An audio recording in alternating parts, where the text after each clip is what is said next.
ஓம் நமச்சிவாய.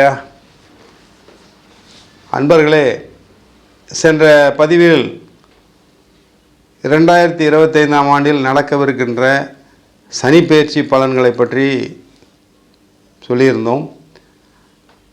அந்த பலன்கள் மொத்தமாகவே பொது பலன்களாகத்தான் சொல்லியிருக்கிறோம். சனிப்பெயர்ச்சினால் ஏற்படுகின்ற பொது பலன்கள் எவ்வாறு இருக்கும் என்பதை பற்றி சென்ற பதிவில் பேசியிருக்கிறோம்.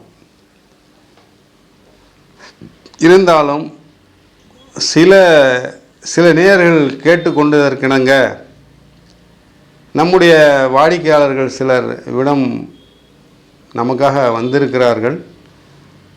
அவர்கள் இந்த சனிப்பெயர்ச்சியை பற்றி, சில ராசிகளை பற்றி கேள்வி கேட்க வேண்டும் என்று கமெண்ட்ஸில் அறிவுறுத்ததினால் அவர்கள் நேரடியாக வந்து இவ்விடத்தில் கலந்து கொள்கிறார்கள். அவர்கள் ஏதோ சனிப்பெயர்ச்சியை பற்றி சில ராசிகளுக்கு சந்தேகம் கேட்க வேண்டும் என்று அறிவுறுத்துவதன் பேரில் தற்போது நான் பதில் சொல்ல தயாராக இருக்கிறேன். வணக்கம்மா, சொல்லுங்கள். வணக்கம் சார். 2025ல் சனி பயிற்சிக்கான பொது பலன்களை பார்த்தோம். சிம்ம ராசிக்கு அஷ்டம சனி வருதுன்னு சொல்றாங்களே சார். ஆமாம்மா, எப்படி இருக்கும் சொல்றீங்களா? கண்டிப்பாக சொல்கிறேம்மா. சிம்ம ராசிக்கு அஷ்டம சனி பயிற்சியாக இருக்குது. அந்த சிம்ம ராசிக்கு இந்த சனி பயிற்சி பலன்கள் எவ்வாறு இருக்கும்னு கேட்குறீங்க. அதானே உங்கள் கேள்வி. இப்போ பார்த்துட்டிங்கன்னாம்மா, இப்போ சிம்ம ராசிக்கு 1, 2, 3, 4, 5, 6, 7, 8ஆம் இடம். 8ஆம் இடத்திற்கு 7ஆம் இடத்தில் இருக்கக்கூடிய சனி பகவான் 8ஆம் இடத்திற்கு பயிற்சியாகி சென்றிருக்கிறார் மீன ராசிக்கு. அப்போது அதற்கு பெயர் அஷ்டம சனி பயிற்சி என்று பெயர். அப்போ அஷ்டம சனி சிம்ம ராசிக்கு வந்திருக்கிறது என்றால் அதற்கு எவ்வாறு இருக்கும், அதற்கு பலன்கள் எவ்வாறு இருக்கும், அது எப்படி இருக்கும் என்று வந்திருந்த நபர்களில் ஒருவர் கேட்கிறார். நிச்சயமாக சற்று கடுமையாகத்தான் இருக்கும்.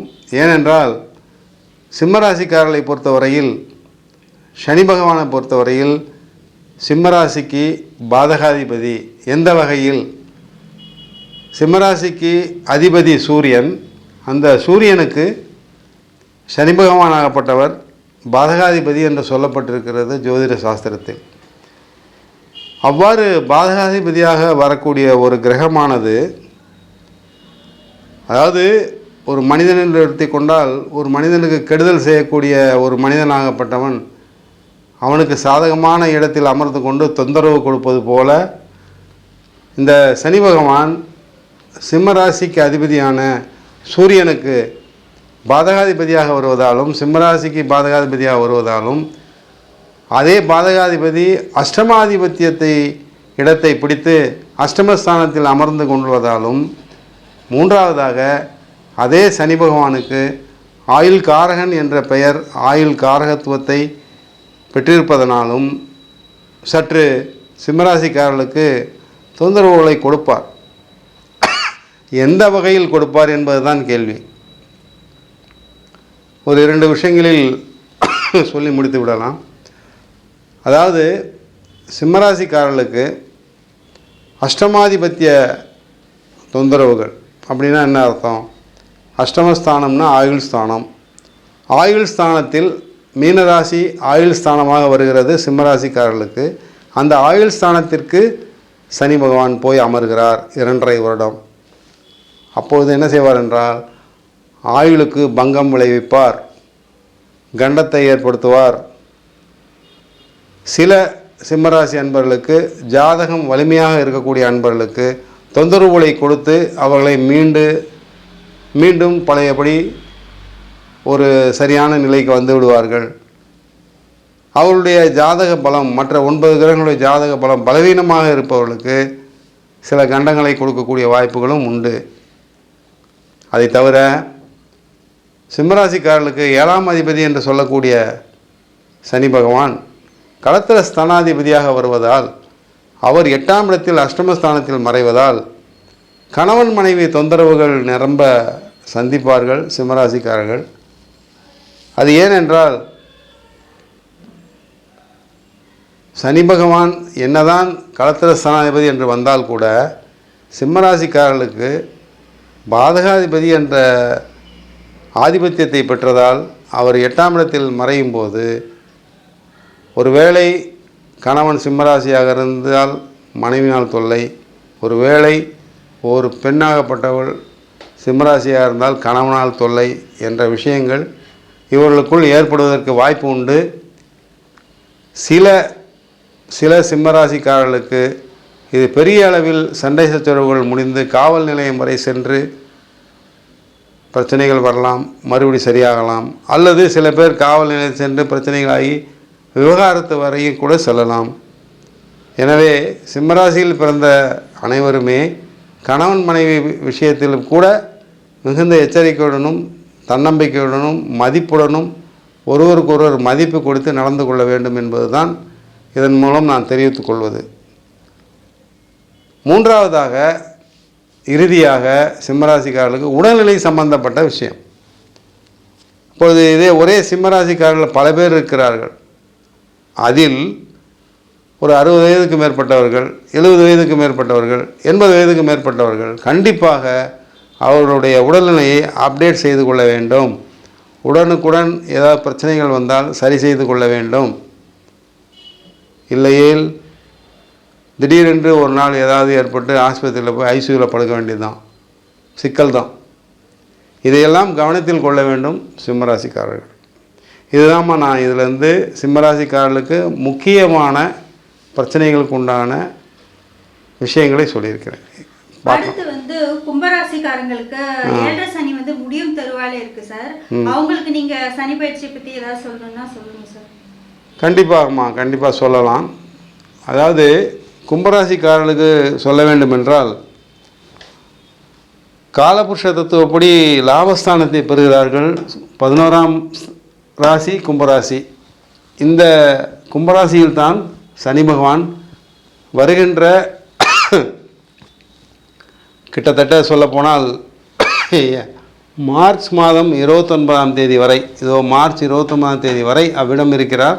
29ஆம் தேதி அவ்விடத்திலிருந்து மீன ராசிக்கு செல்கிறார். இது இறுதியான 2.5 வருடம். 7.5 வருடங்களில் இது இறுதியான 2.5 வருடம். சொல்லப்போனால் இனிமேல் கும்பராசிக்காரர்களுக்கு 100% என்று வைத்து கொண்டோமானால் இந்த சனி பயிற்சிக்கு பிறகு, அதாவது மார்ச் 29ஆம் தேதிக்கு பிறகு, 2025 மார்ச் 29ஆம் தேதிக்கு பிறகு, இந்த சனி பயிற்சிக்கு பிறகு பிரச்சனைகள் 75% குறைந்துவிடும். ஒரு 25% பிரச்சனைகள் இருக்கும்.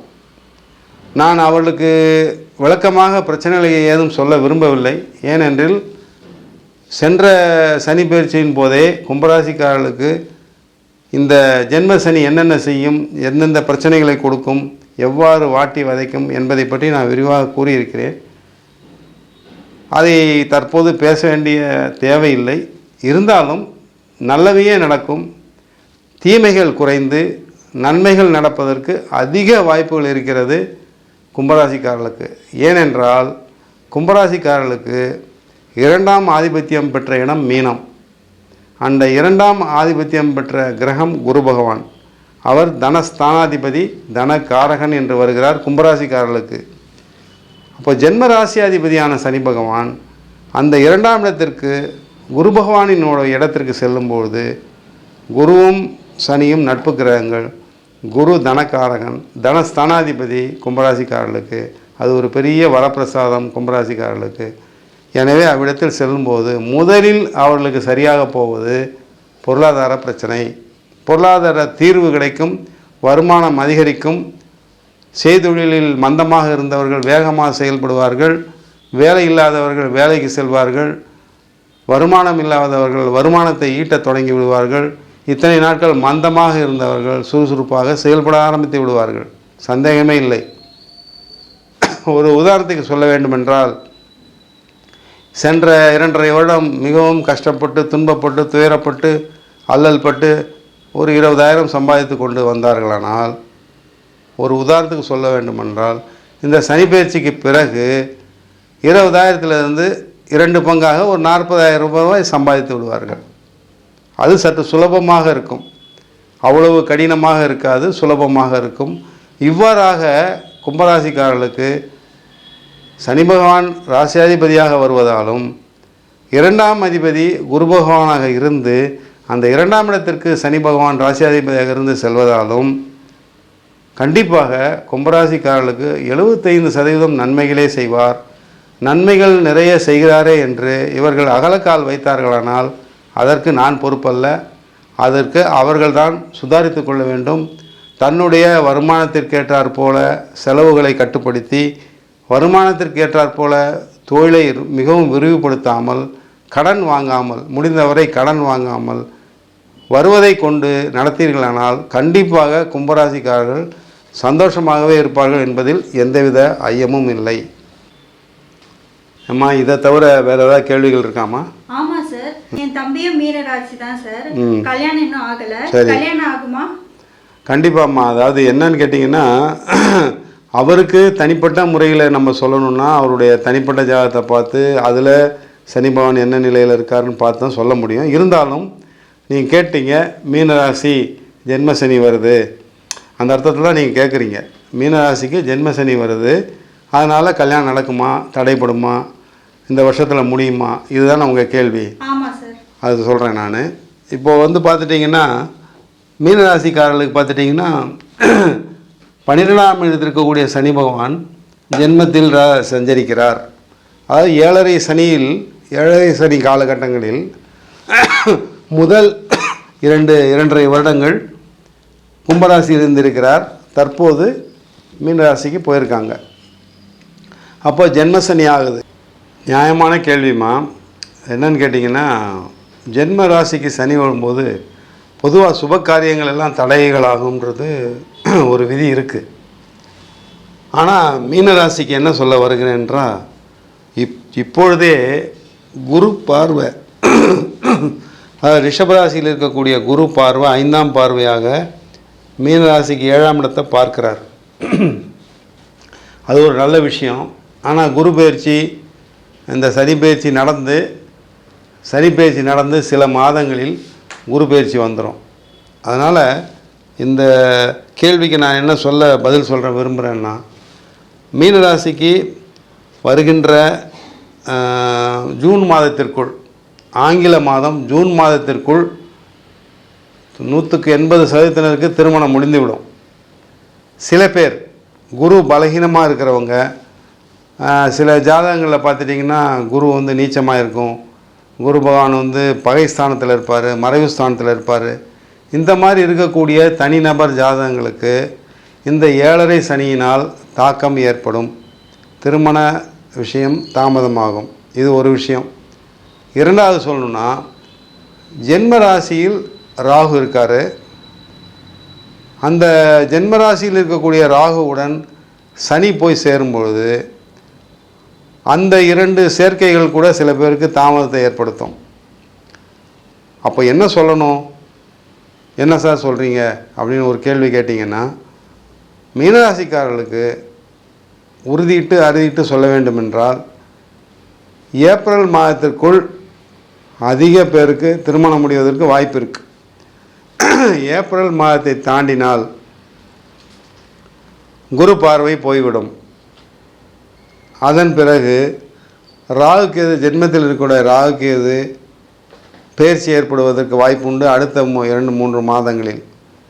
இவ்வாறெல்லாம் இருப்பதால் ஆக மொத்தத்தில் அனைத்து மீனராசிக்காரர்களுக்கும் அதிகபட்சம் சொல்ல வேண்டுமென்றால் வருகின்ற ஜூன் மாதத்திற்குள் திருமணத்தை முடித்து விடுங்கள், முடித்து கொள்ளுங்கள்.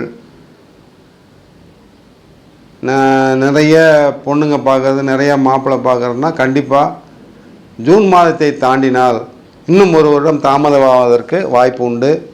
எனவே இந்த சனி பயிற்சி பிறகும் சரி, தற்போது நடந்து கொண்டிருக்கின்ற நேரத்தின்படியும் சரி, ஜூன் மாதத்திற்குள் திருமணத்தை முடித்து கொள்ளுங்கள். அதுவே தங்களுக்கு சாதகமாக இருக்கும்.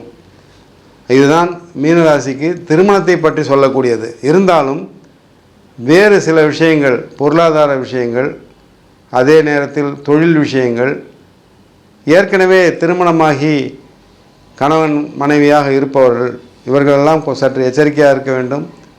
உடல்நிலையில் பாதிக்க போகாமல் பார்த்து கொள்ள வேண்டும். கணவன் மனைவி பிரச்சனைகள் வராமல் பார்த்து கொள்ள வேண்டும். ராகுகேது பயிற்சிக்கு பிறகு மற்ற அனைத்து விஷயங்களும் ஓரளவு சாதகமாக இருக்கும் மீனராசிக்காரர்களுக்கு.